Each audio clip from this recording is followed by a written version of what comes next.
سڵاوتان لەبێ بیسەران و بینەرانی بەڕێزی رادیۆ تەلەڤیزیۆنی سلێمانی لە بەرنامەیەکی دیکەی بازنەی هەڵبژاردندا هاتمەوە وڵاتان. هەمیشە گوتومە و دەیڵێمەوە کاندیدەکان و بربژێرەکانی پارتی دیموکراتی کوردستان کەسانی بەهێزن، کەسانی دڵسۆزن، کەسانی کارامەن، کەسانێکن ئامادە کراون بۆ ئەوەی ئێوەی دەنگدەر و ئێوەی هاوڵاتیانی شار و شارچەکانی کوردستان و تایبەت شاری سلێمانی و ناوچەکە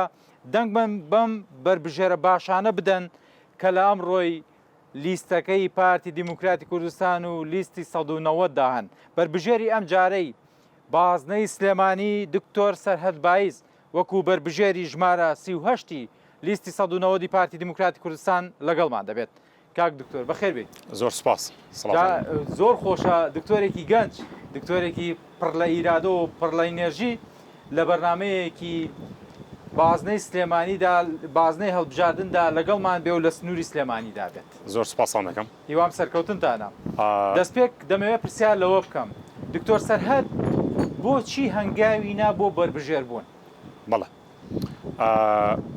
وەگڕون و ئاشکرا من سەرهەد بایز وە کاندیدی ژمارە 38م مامۆسای زانکۆم لە زانستی کۆمپیوتەر لە زانکۆی سۆران.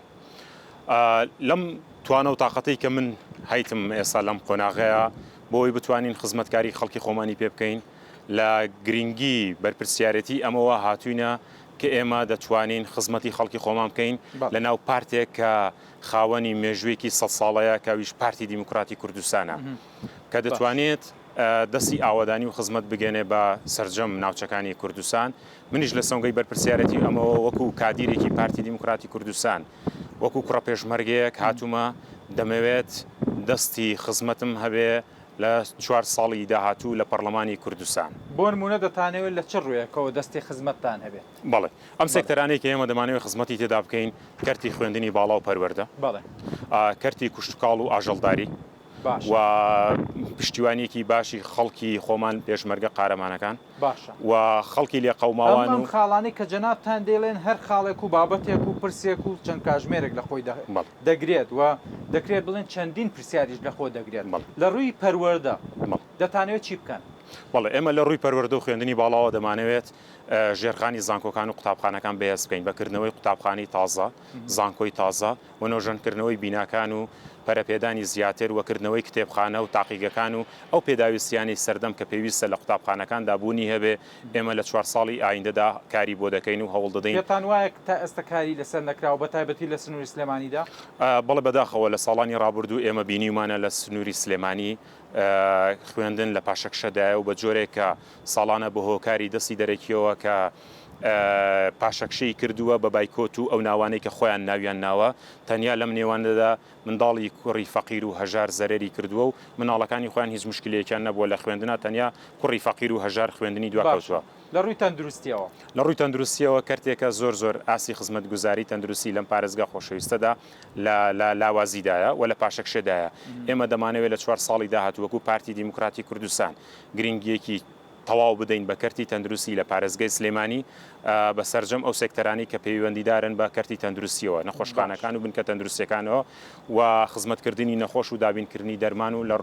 لە ڕووی پێداویستی تازەی ئامێری تەکنەلۆژیا بۆ تاقیگەکانی تەندروستی. پێتان وایە لە سنووری سلێمانیدا قۆڕخکاری هەیە لە بڕیاردان لەسەر ئەو کەسانی کە شایستن بۆ سێکتەری تەندروستی؟ بەڵێ ئەم قۆڕخکاریە دیارە ڕوون و ئاشکرایە ناشاردرێتەوە کە لە چ ئاسێکە و لە چ جۆرێکدایە. ئەم قۆڕخکاریە وای کردووە کە کەرتی تەندروستی لەم پارێزگا خۆشەویستە لە پاشەکشێدا بێ و لە پاشەکشێ بوونی کەرتی تەندروستیە خەڵکی فەقیر و هەژار زەرمەند دەبێت و ئێمە دەیبینین ڕۆژانە لە لەمانی دەرمان لە دابینکردنی پێداویستی لە نەبوونی ئامێرەکانی تاقیگە و بۆ ئەوەی بتوانین نەخۆشەکانی ئێمە بتوانن بە ئازادی سەردانی نەخۆشخانەیە بکەن و بە ئاسوودەیی پشکنەکانیان ئەنجام بدەن کە ئەمە ناتوانراوەکو پێویست گرنگی پێ بدرێت. ئێمە دەمانەوێت کار لەسەر ئەمە بکەین لە 4 ساڵی داهاتوو لە پەرلەمانی کوردستان بە هاوبەشی لەگەڵ حکومەتی هەرێمی کوردستان. نەخۆشانی تالاسیما و شێرپەنجە زۆر بەدەست نەبوونی دەرمانەوە دەناڵێنن. میکانیزم هەیە لای جەنابتانەوە کە کاری جددی لەسەرکەن و لە بەرنامەی هەم بژێربوونی جەنابتان و هەم بەرنامی پارتی دیموکراتی کوردستان کاری لەسەرم خاڵە کردووە؟ بەڵێ لە بەرنامەی پارتی دیموکراتی کوردستان بۆ سەرجەم سێکتەرەکان تیدا یەکێک لەم خاڵانەی کە پەیوەندیدارە بە کەرتی تەندروستیەوە ئەوەیە کە دابینکردنی و هاوکاریکردنی نەخۆشانی تالاسیما و ئەو نەخۆشانەی کە درێژخایانن ئێمە گرنگێکی تایبەتیان پێ دەدەین و بە چاوێکی گرنگەوە سەیریان دەکەین لە 4 ساڵی داهاتوو کە خزمەتی ئەم توێژە بکەین کە توێژێکی گرنگی کۆمەلگای ئێمەنە. دکتۆر سەرهەد وەکو کەسایەتێک و دکتۆرێک وە کەسایەتێکی ئەکادیمی لە نێو کایەکانی حکوومەت هێرێمی کوردستاندا و بەرکەوتن لەگە چین و توێژەکاندا هەیە بارودۆخی وڵاتیانی سلێمانی لە ئێستادا تا چەند بارودۆخێکی تەندروستە؟ بارودۆخی خەڵکی ئێمە لەم پارێزگا خۆشەویستە لە ڕووی خزمەت گوزاریەوە ئاسەکەی زۆر نزمە لە خزمەتکردنی خەڵکمان ئاسەکەی زۆر نزمە لە ئاسی بێکاریە ڕێژەی بێکاری زۆر بەرزە بەپێی ئەو داتایانێکی ئێمە لە بەردەستمان بەڵێ بێکاری لەم سنوورە لە پارێزگای سلێمانی هۆکارەکان دیارن یەکێک لە هۆکارانە ئەوەیە کە دەسەڵاتێکی خۆسەپێن لەم پارێزگایە بەڵێ خۆرەخاری کردووە و جونگە عساسەکانی گرتووە و ڕێگانادا ئەم پارتی کە دەیەوێ خزمەتی کوردستان و خەڵکی خۆشەویست بکە دەستیان دەبەستی و ڕێگانادا کار بکە بۆ نمونە پارتی دیموکراتی کوردستان دەیەوێ خزمەتی خەڵکی ئەم شارە خۆشەویستە بکە ڕێگانادا و ناهێڵێت و دەرفەتی خزمەتکردنمان پێنادا لەسەرجەم ئەم پرۆژانەی کە لە ناو پارێزگای سلێمانی خەڵک بۆ خۆی دەبینێ ینی کە لە چه ئاستێکی پاشەکشێدایە و خەڵک ئەم بارودۆخەی بەدڵە و ئەمە دەرفەتێکە ئێمە لە 20 ڕۆژی داهاتوو لە پێشمانە ئایا خەڵکی خۆشەویستی ئێمە لەم پارێزگا خۆشەویستە ئەم بارودۆخەی کە ئێستا خەڵکی سلێمانی تێدایە بەدڵیەتی لە ڕووی خزمەت گوزاری و لە جەوهەریەکە ئەمەیە ینی ئێستەوە بربژێر نین پارتی نین بەڵێ هاوڵاتێکی سادە و ساکاری سلێمانی ئەم دۆخەی سلێمانیتان پێ باشە؟ نەخێر پێمان باش نییە لە چیدا پێتان باش نییە؟ لە ڕووی ئەمنیەوە پێمان باش نییە ئێمە هیچمان لە ڕووی ئەمنیەوە دڵنیانی لە هاتوچە و سوڕان و گەڕانی خۆتە لە ڕووی نیشتە جێبوونی خۆتە تۆ نازانی لە ڕووی ئەمنیێتەوە بەڵێ لە ڕووی ئەمنیێتەوە تۆ دڵنیانیت کە سبەی ئایا کێ دەتفرێنێ و بۆ کوێت دەبن وەکێ دەست درێژی گولت دەکاتە سەر کێ ئەمەی دروست کردووە؟ ئەمە دیارە دەسەڵاتێکی خۆسەپێن لەم پارێزگایە دیارە کە کێ دروستی کردووە تاقم و گروپێکن بەڵێ باشە لە بەرنامی پارتی دیموکراتی کوردستاندا دەیەوێت ئەم دەسەڵاتە خۆپ سەپێنە لابات و دەسەڵاتێک بێنێتە کایەوە کە دەسەڵاتێکی نیشتیمانی بێ خەمخۆری بێت لە سۆزی بێت بەڵێ بە دڵنیاییەوە ئێمە هەر لە دروشمەکەشمان دیارە ئارامی و ئاوەدانی کەواتە ئێمە دەمانەوێت ئارامیمان هەبێ ئەو جار ئاوەدانی دەست پێ دەکەین باشە حەزبی بەرامبەریش پێتان دەڵێن دەیڕوخێنین چی دەڕوخێن حەزیان لە ڕوخاندنەوە حەستان لە بنیادنانە ئێمەش پێیان دەڵێن ناتوانن نەخیر ناتوانن لەبەرەوەی ئێمە دەمانەوێت ئەوە چی دەڕوخێنن ئەم دەسەڵاتە خۆسەپێنەی ئێرە دەڕوخێنی ناتوانن بەبژێرانی پارتی ئێوەش پێتان باشە بێڕوخێنن ڕوخاندن لەوەی کە ئەو زڵموستەمەی کراوە لە ڕابردوو ڕوخاندن لەوەی کە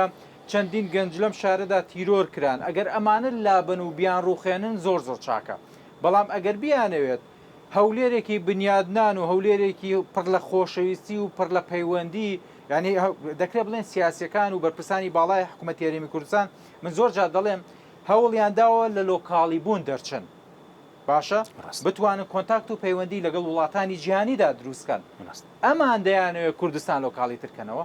ڕون و ئاشکرایە پارتی دیموکراتی کوردستان خاوەنی پرۆژە خاوەنی پرۆژە و ئاوەدانیە و شوێنی بەر خزمەتکردن و دەستی ئاوەدانی دیارە لەو ناوچانەی کە پارتی دیموکراتی کوردستان نفوسی تێدا زۆرە و دەستی ئاوەدانی تێدا نەگراوە دەتوانێت ئاوەدانی خۆی بکە کردوویەتی نمونەمان دیارە هەم پارێزگای هەولێر بە سەرجەم بە ئیداری سربەخۆی سۆرانیشەوە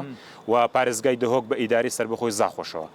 خەڵکی ئێمە ڕۆژانە سەردان دەکا خەڵکی ئەم پارێزگا خۆشەویستی سلێمانی با سەردانی زاخۆ و هەولێر و ئیداری سربەخۆی سۆران بکەن با سەردانی ئیداری سربەخۆی زاخۆ بکەن دەستی ئاوەدانی پارتی دیموکراتی کوردستان لەوێ لە چه قۆناغێکدایە بۆیە ئێمە خاوەنی پرۆژەین ئێمە قەت لەگە ڕوخان و تێکدان و وێرانکردن دانین ئێمە دەمانەوێت بەڵێ ئێمە دەمانەوێت کوردستانش نین بەڵێ هەڵگری ئەم دروشمانە نەخێر ئێمە لە ژیانماندا لە مێژووی خۆماندا وەکو پارتی دیموکراتی کوردستان قەت ئەم دروشمانەمان نەبووە ئەم دروشمانەمان دژی دوژمنانی داگیرکەری کوردستان بەکارهێناوە ئێمە دژی خۆمان بەکاری نانێنەوە بۆ کوردستان ئێمە دەمانەوێت خزمەتی خەڵکی خۆمان بکەین دەمانەوێت دەستی ئاوەدانیمان بگا بە سەرجەم شار و گوند و گوندەوارێکی کوردستان وە کەس ڕێگریمان لێ نەکات دقیقاً سەرکردەکانی پارتی دیموکراتی کوردستان هەمیشە لە وتار و پەیامەکانیاندا باس لەوە دەکەن کە ئێمە دەمانەوێت خزمەتکاری هاوڵاتیانی کوردستان بین بەڵام ئەوان هەمیشە دەیانەوێت وەکو مافیایەک و وەکو نازانم چۆن ناویان بەرم هەرچەنە ئەرکی ئەمەنیەکە ناوی ئەو کەسانە بەرین چکە هەمیشە گوتومە ئەوانەی هەندێک لە حزبەکان بەسەری پارتی ناگەن و دەست بۆ قاچی پارتی دەبن لە ئێستادا بەم هەڵبژاردنە پارتی دەیەوێت بڵێت بە تەواوی لایەنە سیاسەکان ڕۆژ بە ڕۆژ ئێمە پارتێکی کێوی جەماوەریمان ڕوو لە بەهێزبوون دەکات و بەرەو پێشیشەوە دەڕۆین و متمانی زیاتری هاوڵاتیان بەدەستدێنین ئێوە وەکو بربژێران دەتانوێت لە ڕێی وا بڵێن بە زمان حاڵی پارتی ئەمە بە هاوڵاتەکان بڵێن بەڵێ ئێمە بە تایبەتی سنووری بازنی سلێمانی قسەمان لەسەرمەوە چکە خۆم بربژێرم لە بازنی سلێمانی ئێمە وەکو پارتی دیموکراتی کوردستان ڕوومان لە هەموو خەڵکی خۆشەویستی پارێزگای سلێمانی بە هەردوو ئیداری سربەخۆی ڕاپەڕین و ئیداری گەرمیانیشەوە خەڵکی ئێمە ئەم جارە قۆناغێکی جیاوازترە و ئاستی تێگەیشتنیان دیارە و ئاستی ڕۆشنبیری خەڵکی ئێمە دەبینێت چاکە چیە خراپە چییە و دەبینێت کێ خزمەت دەکات و دەبینێت کێ دەتوانێت دەستی ئاوەدانی بکە و دەبینێت کێ خزمەتکاری خەڵکە ئێمە وەکو مەبدەئی پارتی دیموکراتی کوردستان ئێمە حیزب و حکوومەت بۆ خزمەتکاری خەڵک بەکاری دێنین ئێمە بۆ چەسانەوەی خەڵک و ڕوتانەوەی خەڵک بەکاری نایەنین بۆی بتوانین ڕێگریان لێ بکەین ئۆستاز پرسیارێکی دیکە بکەم لە ماوەی ڕابردوودا لە چەند مانگی ڕابردوودا چەند گروپێک لە ڕانی و قڵاتزیێ ئەوانە دروست بوون پێتان وایە ئەم گروپانن ئەم دۆخەی هەرێمی کوردستانیان ئالۆز کردووەوە هاوڵاتی ناتوانێت ئەو ژیانە شایستەی ڕۆژانەی خۆی بکات ئەم گروپانە دیارن لە ژێر چتری دەسەڵاتێکدانە لێرەکە دەسەڵاتێکی خۆسەپێنە بەسەر بەڵێ بە دڵنیاییەوە ئەوانە ئیحاز وەردەگرن و ئەمر وەردەگرن دیارە لەکوێوە ئەمر وەردەگرن وە کێ دەسەڵاتێکی خۆسەپێنە لەم پارێزگایەدا وە کێ حکمی ئەم خەڵکە دەکات بە زۆری زۆرداریەوە و ڕێگانادا خەڵکی تر ئیش خۆی بکە وەکاری خۆی بکە و ڕێگانادا حکوومەت کاری خۆی بکە بربەستەکان ێجگار زۆرن من بەداتا هەمومان لایە گەر بخەینەڕوو یەک دنیا داتامان دکتۆر سەرەت منم دەمەوێت ئاماژ بە لەو کاتێکە لە بەردەستماندایە بخۆزینەوە بۆەوەی کە کار لەسەر کار و پرۆژەی جەنابتان بکەم بە تایبەتی لە ئێستادا هەمومان دەناڵێنین بەدەست ئەوەی کە هێزەکانی پێشمەرگەی کوردستان یەک هێز نین هێزێکی نیشتیمانیمان نییە کێ بووەتە هۆکاری ئەوەی کە هێزی یەکگرت و یەکدەنگمان دەبێت ئەمە ڕوونە لای هەموو خەڵکی کوردستان کە کێ ڕێگرە لەم بابەت هێزێک ڕێگرە لەم بابەتە ڕێگا نادا چکە بەرژەوەندی ئەم هێزە تێک دەچێت کاتێک ئەم هێزەکانمان یەک بگرێتەوە بۆیە ئێمە جەنابی سەرۆک لە ڕۆژی 25 نۆ لە دەستپێکی بانگەشا فەرمووی دوای 20 ئۆکتۆبەر یەک پەرلەمان یەک هەرێم یەک حکوومەت یەک هێزی پێشمەرگەمان دەبێت و کۆتایی دێنین بە هەرچی کاری نایاساییە باشە ئەم کارانایە یەکێک لەم کارانە ئەوەیە کە ڕێگری دەکەن لە یەکگرتنەوە هێزی پێشمەرگە ئێمە لە 4 ساڵی داهاتوو یەکێک لە کارە هەرە پێشینەکانی ئێمە وەکو پارتی دیموکراتی کوردستان یەکگرتنەوەی هێزی پێشمەرگەیە و هاوتاکردنی دەوامی هێزەکانی پێشمەرگەمانە سەرجەم یەکەکانە ئەی چی دەکەن بۆ پێشمەرگە ئێوە چ بەڵێنێک بە پێشمەرگە دەدەن ئێمە خزمەتی پێشمەرگە دەکەین پێشمەرگە سیمبولە هێمایە بۆ ئێمە لای ئێمە پێشمەرگە ناوێکی زۆر پیرۆزە لە فەرهەنگی پارتی دیموکراتی کوردستاندا ئێمە پێشمەرگە هیچ کاتێک پشتگوێ ناخین دایمەن لە پێشمانە و لە بیرمانە چونکە سەرۆکەکەمان پێشمەرگەیە بۆیە ئێمە ئەوەی بەڵێ لە ئیمکانیەتی حکوومەتی هەرێمی کوردستاندا بێت لە 4 ساڵی داهاتوو ئێمە بە پرۆژە هاوکاری و قەرەبووی ژیانی گوزەرانی پێشمەرگە دەکەینەوە بەڵام چۆن بەچی ئیمکانیەتێکەوە دەکەوێتە سەر دواتر پرۆژە و بەرنامەی ئێمە لە وەکو پارتی دیموکراتی کوردستان و ئیمکانیەتی حکوومەتی هەرێمی کوردستان کە بە چ ڕێگایەک ئێمە بتوانین قەرەبوو ژیان و ماندووبوونی و شەونخۆنی پێشمەرگە و کەسوکاری پێشمەرگە وەلا با بڵێن ڕوبەڕووبوونەوەکان لەو کاتانی کە هێرش دەکرایە سەر هەرێمی کوردستان ڕێزدار مەسعود بارزانی ئەمەی سەلمان بۆ هاوڵاتیان و بۆ چین و توێژەکانی کوردستان و بۆ دەرەوەی کوردستانی بۆ تەواوی سەرکردە سیاسەکان کە ئەو وەکو سەرۆکێک تەنها کاری نەکرد وەکو پێشمەرگەیەکی دڵسۆز لە بەرەکانی جەنگدا ڕوبەڕووی نەیاران و ناحەزان دەبوویەوە و ڕێگری لە نەیاران دەکرد بێنە نێو خاکی هەرێمی کوردستانەوە ئەمە ژێکێک نەبوو لەو کارە جدیانەی کە لەلایەن سەرکردایەتی پارتی دیموکراتی کوردستان دەکرا بەڵێ ئەمە دیارە خۆ لای هەموو خەڵکی کوردستان ڕوون و ئاشکرایە کەم سەرۆکە ئەم زاتە پیرۆزە لەم تەمەنی 1970 ساڵی خۆیدا کە تا ئەم دەقەی من و تۆ تێدا قسە دەکەین هەر پێشمەرگەیە هەر پێشمەرگێ و لە پێشی کوردستانە بۆ پارێزگاریکردن لە شەڕەف و ناموسی کوردبوونی ئێمە و بردننی خۆناغی کوردستان بەرەو پێشتر پارێزگاریکردن لە خەڵکی کوردستان و قەوارەی هەرێمی کوردستان باشە لە سلێمانیدا زۆر جار هاوڵاتیان بەدەست چەکی بێمۆڵەتەوە دەناڵێنن ینی هاوڵاتێکی سادە دەبینی دەمانچەیەکی بەلاخەوە دوو قسەی ئەم سەرۆسەری لەگەڵا بکەی وەگەڵێن تیرۆرە دەکات ئەمە شێکێک نییە لە بێسەروبەری ئەو سیاسەتێک کە لە سلێمانیدا هەیە؟ ئێمە لە بەشێکی قسەکانماندا ڕوونمان کردەوە ئەم پارێزگا خۆشەویستە لە ڕووی ئەمنیەتەوە زۆر لاوازە بەڵێ لاواز نەتواندراوە ئێمە وەکو حکوومەتی هەرێمی کوردستان لەبەرەوەی هێزێکی خۆسەپێنی دەسەڵات هەیە لێرە چەکی بەدەسە و ئەم چەک بەدەستانەش دیارە ڕوو سربەکچلایەنێکن و لێرە حکومی ئەم شارە خۆشەویستە دەکەن بۆیە بوونی ئەم جۆرە کارانە زۆر بەلایەنەوە ئاساییە بەڵام ئێمە سیرکە لە پارێزگاکانی تر کە حکوومەتی هەرێمی کوردستان تێیدا دەستگراوە نییە دەستی نەگراوە ئەمنیەت لە چ قۆناغێکدایە و خەڵکی ئێمە لە چ قۆناغێک و فەراهیەکدا دەژین بە ئازادی دێ و دەچی بەڵام لێرە تۆ ناتوانانی بە ئازادی قسە بکەی لەسەر کۆمنتی فەیسبوک خەڵک لە زیندان کراوە ئێستا لە پشدەر کوڕەکەی کە بێلایەنە تەنیا یەک کۆمنتی نووسیوە بەڵێ لە ماوەی دوومانگی ڕابردووە و دەیان چیرۆکی وامان هەیە دەیان چیرۆکی وامان هەیە کە تۆ لەسەر یەک کۆمنتی فەیسبوک وە باشە بت بەمەوە بۆ ڕانیە و قەڵاتزێ و پشدەر چ بەڵێنێک بۆوان دەدەیت ئەوان هیوایان بە ئێوە هەیە کە ببنە دەنگ و ڕەنگی ئەوان کاوان لەو زۆرم لێ و لەو قات و قڕیە و لەو چاوسورکردنەوەیە دوورخەنەوە دەتانەوێت چی بۆ ئەوان بکەن ئێستا باز دەکەین بۆیان بەڵام خەڵکی پشدەر و خەڵکی ڕاپەڕ بەس بەڵێنێکی کۆنکرێتی وەک دەڵێ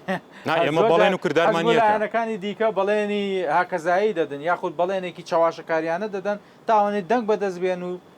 ینی بچنە پەرلەمانەوە دەمەوێت وەکو بەرنامەی کاری پارتی دموکراتی کوردستان و بربژێرێکی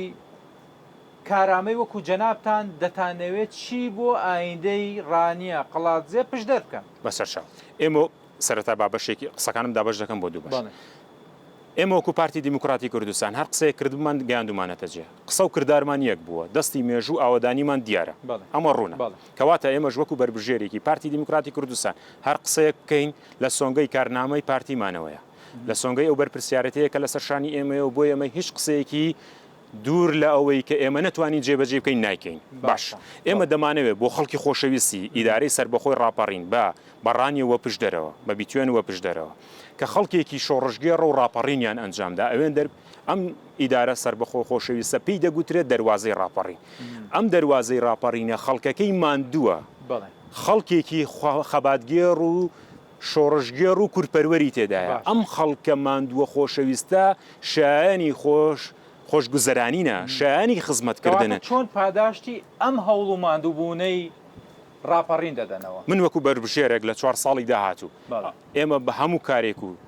هەموو ماندووبوونێکمان دەخینە سەر شەو ڕۆژمان دەخینە سەر بۆی بتوانین خزمەتی خەڵکی خۆشەویستمان بکەین لەم ئیدارە سربەخۆی خۆشەویستی کە ئیدارەی سربەخۆی ڕاپەڕینی پێدەگوترێت سەرجەم سێکتەرەکانەوە دەمانەوێت دەستی ئاوەدانی خۆشگوزەرانی بگەنین بەو ئیدارە سربەخۆ خۆشەویستە کە لە ڕووی پرۆژەوە زۆر وێرانە هیچ پرۆژەیەک ئەنجام نەدراوە یان کە ئەنجامیش دراوە نیوە چڵە بەشێکی کراوە بەشێکی نەکراوە 120 پرۆژەکە کراوە بۆیە لە ڕووی پێشکەوتنەوە لە ڕووی خزمەتکردنەوە لە ڕووی ئاسی خزمەت گوزاری بە هەموو سێکتەرەکانیەوە بە هەموو کەرتەکان کە حکوومەت پێشکەشی خەڵکی خۆشەویست دەکا و خەڵکی کوردستان دەکا لە ئیدارەی سربەخۆی ڕاپەڕین لە پاشەکشەدایە کە بەشێکە لە پارێزگای سلێمان بەڵێ لە پاشەکشەدایان هێشتووەمە بکرێت بەڵێ بە ئامانجە دیارە خۆڕوونە ئێمە لە دەربەند دەدەقا مابینی لەگەڵ سنتەری شاری ڕانی هەیە ئێمە دوو پردمان هەیە خەڵکی خۆشەویست بڕۆن سەیری ئەم دوو پردە بکەن دوو پردمان هەیە لە دەربەند بۆ پەڕینەوە لە بینی بیتوێن بۆ بەری مەرگە پردێکیان کە ڕاستەوخۆ حکوومەتی هەرێمی کوردستان ئەنجومەنی وەزیران کاک مەسرور بارزانی سەرپەرشتی کراوە تیمەکەی ئەمە بیبینن ئەمە ئەنجامەکەی پردێکی تر کە دروست کراوە لە سەردەستی خەڵکانێک وە چەند پایی لێ دزراوە هەروەکو نوکتە بەڕێز جەلال تاڵابانی کردوێتە نوکتە چۆن ئەم دوو پایە دزراوە با بڵێنەوەی کە لەلای حکوومەتی هەرێمی کوردستان و بۆی سەرفکراوە بێجیاوازی سەرفکراوە بەڵێ با من داتایەکت پێ بڵێم سیرکە ئێمە باسی پارێزگاکانی تر ناکەین بەڵام تەنیا دەین بۆ پارێزگای سلێمانی و باز لە ئیدارەی سربەخۆی گەرمیان وەمە زیاتر قسە لەسەر ئیدارەی سربەخۆی ڕاپەڕین دەکەن سەبارەت بە پارێزگای سلێمانی سنتەری شاری سلێمانی لە کابینەی نۆیمی حکوومەتی هەرێمی کوردستان 634 پرۆژە بڕیاری لێدراوە و پارەی تەرخان کراو 2 تریلیۆن و 875 هزار میلیارد دینار باشە بۆ سلێمانی ئەمە پارەی تەرخان کرا بەڵام چەندی لێ سەرف کراوە لەو پارێ 305 میلیارد 305 میلیارد لێ خەرج کراوە بۆ سنتەری شاری سلێمانی ئەمە چ زوڵم تۆ سیرکە لە 2 تریلیۆنەوە 2 تریلیۆن قسوورەوە تۆ بی بۆ 305 میلیارد پارەکەی تر کێ خواردی ئەم پرسیارە لە خەڵکی خۆشەویستی سنتەری شاری سلێمانی و بۆ تا ئێستا ڕوونکردنەوەی تەواوەتی نەدراوە لە ڕاگەیانەکانەوە ئەم ڕوونکردنەوەیانە بە هاوڵاتیان نادرێت ینی ئێستا هاوڵاتیان لە کات و ساتێکی هەستیاردان بۆ ئەوی بە بژێرێکی ڕاست و ڕازگۆ و خەمخۆر هەڵبژێرن ئێوە بۆچی ئەم داتایانە ناخەنە ئێمە ئەوە هەو داتایانەمان هەمووی لە بەردەستەیە من باسی دەکەین ئێمە وەکو پارتی دیموکراتی کوردستان وەکو حکوومەتی هەرێمی کوردستان ئەم داتایانە هەمووی بڵاو کراوەتەوە خەڵک دەیبینێ و خەڵک دەیبینێەوە دەیزانێ پێویستە باس بکرێ باش ئەمە سەبارەت بە سنتەری شاری سلێمانی سەبارەت بە ئیدارەی سربەخۆی گەرمیان لە کابینەی نۆمی حکوومەتی هەرێمی کوردستان 1970 پرۆژە بڕیاری لێدراوە کە جێبەجێ بکرێ پارەی تەرخان کراو 661 ملیارە لەو 661 ملیارە بەڕای تو چەند پارەی بۆ سرف کراوە لێ سرف کراوە 150 ملیار سیرکە ئەوەی تر پارەکەی ترچیە هیچی تەواو نەکراوە دەتوانین بڵین هیچی تەواو نەکراوە بۆ دووسایی دەشەوە کە ئێستا بۆ گەرمیان نیوە چڵە دەیبینین خۆڕوون دەتوانین بڵین تۆ بە 150 ملیار بەشێکی لە پرۆژەکان ڕۆیوە 125 پرۆژەکە ڕۆی و ئیدی بە نوێچڵ و بە کەلاوە بەجێماوە سایدێک جادە کراوە سایدێکی بەجێماوە لە گەڕەکێکە چەند کۆڵانێک کراوە چەند کۆڵانێکیان بەجێهێشتووە ئەمە بەو شێوازە هاتووە بابین بۆ سەر ئیداری سربەخۆی ڕاپەڕی زۆرترین زوڵم لەم ئیدارەیە کرا چۆن تەماشەکە لە کابینەی نۆمی حکوومەتی هەرێمی کوردستان 225 پرۆژە بڕیاری لێدراوە بۆ ئیداری سربەخۆی ڕاپەڕی تەنیا پارەی تەرخان کراو 468 ملیار بووە لەو 468 ملیارە 41 ملیاری لێ سرف کراوە بەداخەوە کەواتە پرۆژەکان چی لێ هات بۆ کوێ ڕۆیشتن ڕوونە خەڵکی ئێمە دەیبینێ باسی نمونەیەکی زیندوی شاری سلێمانی ئەم هەموو زوڵمە باشە ئێستا سلێمانی بەڕێستان لە دەواازەی شاری سلێمانیەوە هاتنە نێو بەرنامەکەیەوە دەواازەیەکی بۆ شێوە شایستە بوو کە ڕوو لە شارێکی ڕۆشنبیری و شارێکی جوانی وەکو سلێمانی بکەیت بەداخەوە دەیڕێ شایستە نەبوو بەداخەوە شاری هەڵمەت و قوربانی شارێکی ڕۆشنبیری خەڵکێکی نەبەرد و چاو نەترسی تێدایە ئەم شارە خۆشەویستە هی ئەوە نییە بەم جۆرە ئێمە مامەڵی لەگەڵا بکەین و خەڵک لێرە مامەڵی لەگەڵا بکەوە دەسەڵاتێکی خۆسەپێن مامەڵی لەگەڵا بکە 4 ساڵ متمانە بە ئێمە بکەن بەس 4 ساڵ فرسەتتان دەوێت بەڵێ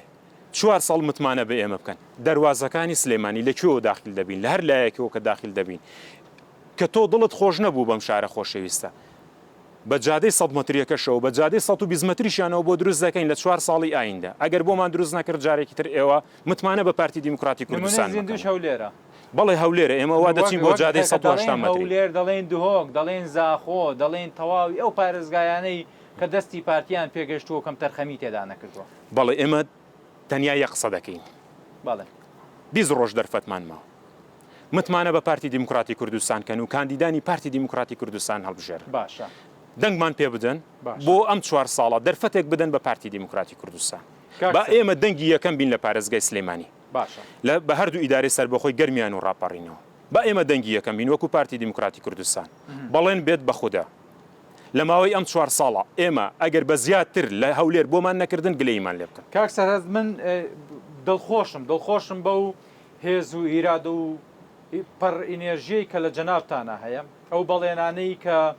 بە دەنگدەرانی خۆتان دەدەن بە هاوڵاتیانی سلێمانی دەدەن من سواسی جەنابتان دەکەم دەزانم لە توانا و توانستی جەنابتانە زیاتر لەمە هەیە کە ئێمە لە بەرنمەیەکی 20 خولەکی بۆ 30 خولەکی قسەی لەسەرکەین من دەزانم هیوا و ئومێد و ئیرادەی ئێوە بۆ ئایندە زۆر لەمە زیاترە کە خزمەتی تەواوی چین و توێژەکانی هەرێمی کوردستان بکەن کاتی بەرنامەکەم تەواو بوو داوا لێبوردن لە بەڕێز دەکەم هیوام دەخواست زیاتر لەگەڵ بەڕێستان نابم دەزانم کە توانایەکی زۆر باشتان هەیە هەم بۆ ئەوەی کە ببنە هیوا و ئاواتێک بۆ ئایندەی هەرێمی کوردستان من ماڵاوی لە بیسەر و بینەرەکانم دەکەم پاشان بەڕێستان بۆ بیسەر و بینەرەکانی خۆتان دەتوانن بانگەشەی خۆتان بکەن و لیستەکەتان و بەرنامی کارتان بۆ بیسەر و بینەرانی بەرنامەی بازنەی هەڵبژاردن ڕوونکەنەوە دووبارە سپاسی جەناب دەکەم زۆر سپاس بەڵێ خۆشەویستان سپاس بۆ ئێوەش کە لە بازنەی سلێمانیەوە لە بازنەی هەڵبژاردنەوە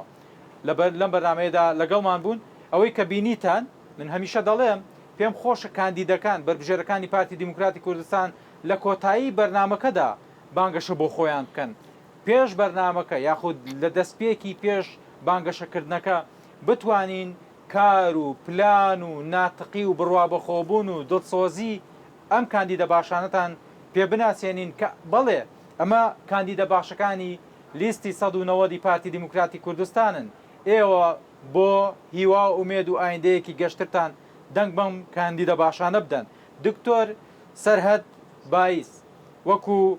کاندیدی ژمارە 38 لیستی 190 پارتی دیموکراتی کوردستان لە بەرنامەی بازنەی هەڵبژاردنەوە لەگەڵمان بوو. سپاس و ڕێزی دیلما خەستەوە قبولکەن کە تاو کات بیسەر و بینەرمان بوون و سپاسیش بۆ تیمی شەوانە کە تاو کاتمانەوە لەگەڵمانە. خواتان لەگەڵ بێت. فەرموو.